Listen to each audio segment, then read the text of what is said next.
Welcome to Rocksteady Studios and episode 3 of Arkham Insider. Today we're going to be getting intimate with 3 key characters from Batman Arkham Knight, and as always we're going to be feeling the heat, taking questions from the community.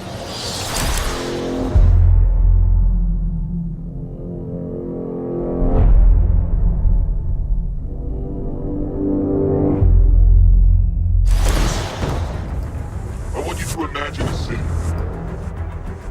A city broken and crushed under our feet.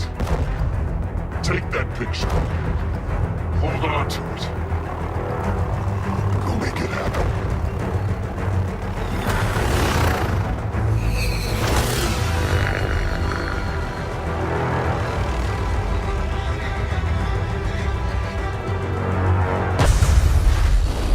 And here we are once again on the world's most comfortable couch. This time I'm joined by Rocksteady's lead character artist, Albert. Big Albert, how you doing? I'm very good, thank you very much. We're coming to the end of the production of the game. Yeah. You're looking pretty relaxed. You feeling good? Yeah, I'm feeling good. Yeah? Bring it on. I said bring on the next one. Right on. Now, as lead character artist, you have got an immense responsibility for the design of characters within the Arkhamverse.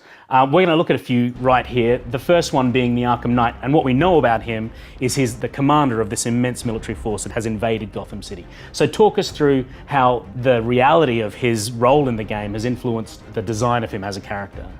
So his role in the game, ultimately, he works with Scarecrow to take down the Bat. Yeah. So his design was ultimately made just for that role. Yeah.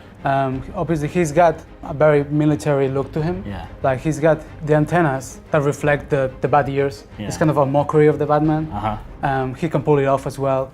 He also has this visor that has all sorts of information about what's going on in the city. Okay. You know, like It's like a heads-up display within his pretty much, visor. yeah, there's a map on the forehead. Sweet. He's got like a little other one there with all the drones are tracking everything that's happening in the city. Yeah. So that's his role. Right. And on the other hand, he's also a very military dude, right? So he's wearing this camouflage, and that's like it's being cloned to the whole of his forces. So Right.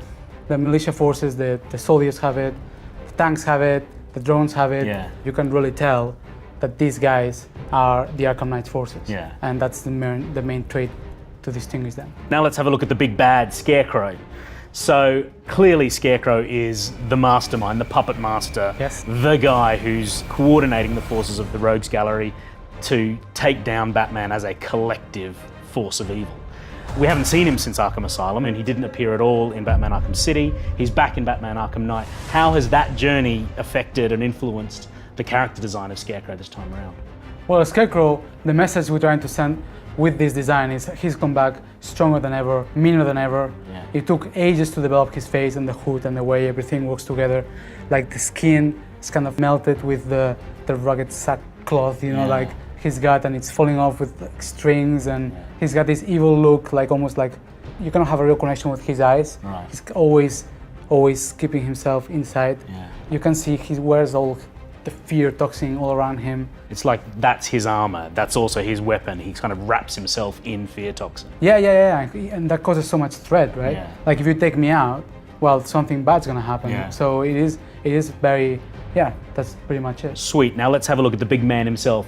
Batman in Batman Arkham Knight looks like he's ready for war. Talk us through the design of the new Batsuit. Well, in a nutshell, he's ready to take out the Arkham Knight forces. Yeah. He's ready to take out the Scarecrow. And yeah, the Batsuit needs to reflect that. It needs to reflect he's more flexible, he's stronger, he can move faster, he can take all the force that it takes to glide around the city at incredible heights. So the cape has been implemented not around the rim of the cowl, but underneath the armor padding. And as you can see, the chest armor is flexible, it separates. The bat sign is still his strongest bit, as is traditional in Batman, in the Batman universe, in the Arkham games. Shoulder pads, boots, gauntlets, that's like traditional Batman. So those to the classic next level. features, but to this kind of heavily militarized level. Yeah, he needs to be heavily militarized. His design is to reflect that of the Batmobile. Yeah, because I think there's a real kind of connection and crossover between the design of the Batmobile and the design of this Batsuit that I just think marries perfectly. Yes, when we got the design from the Batmobile, we were like, we're gonna do a Batman that fits the Batmobile. We kind of took all the shapes, took all the colors, the materials, and tried to make them, to make a connection between the two. Yeah. So human and machine. Man and machine together, Yeah, that's it. facing down the forces of the Arkham and Scarecrow. You say it, man. Boom. All right, Albert, it's clear that more than just a little bit of love has gone into the creation of these characters over the last 4 years. How do you think Batman fans are going to react when they play Batman Arkham Knight? Well, we hope that they're gonna love the designs. We always watch for what they say on YouTube, what they say in the forums, make sure that all the feedback is addressed as much as possible, because they are the people who know about Batman, right? Yeah. So I just wanna make sure that everything is good with them, is good with us, everyone's happy. So yeah, 4 years, this is it. A whole lot of love. Yep, a whole lot of love, man. That was Albert the Character King here at Rocksteady Studios. We're joined once again by Ian Ball, lead designer. Of course, Albert is back. Question number 1 comes in from Brandon. Boom!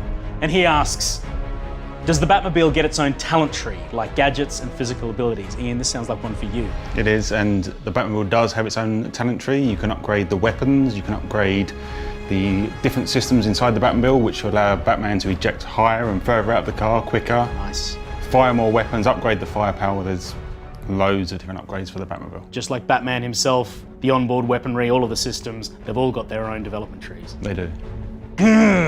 Number 2 comes in from The 10th, and they ask, what was the hardest character to adapt/design for the next gen graphics? Albert, this one's right down your street. I would say that was Poison Ivy. Okay.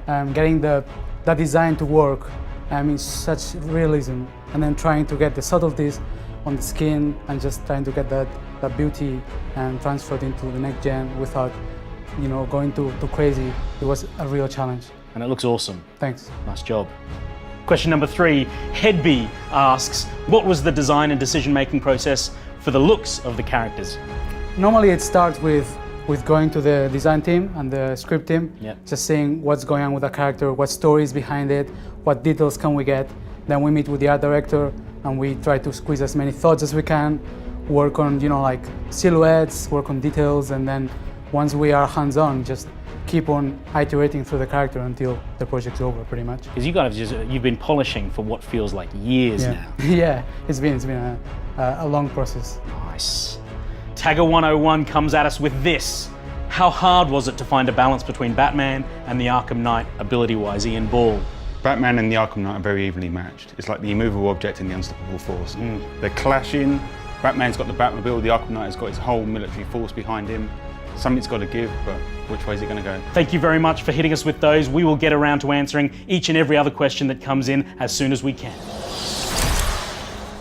I wish we could do this all day long, but we can't. That's it for this episode of Arkham Insider. Let us know what you thought down in the comments, and we'll see you next time. And until then, be the Batman.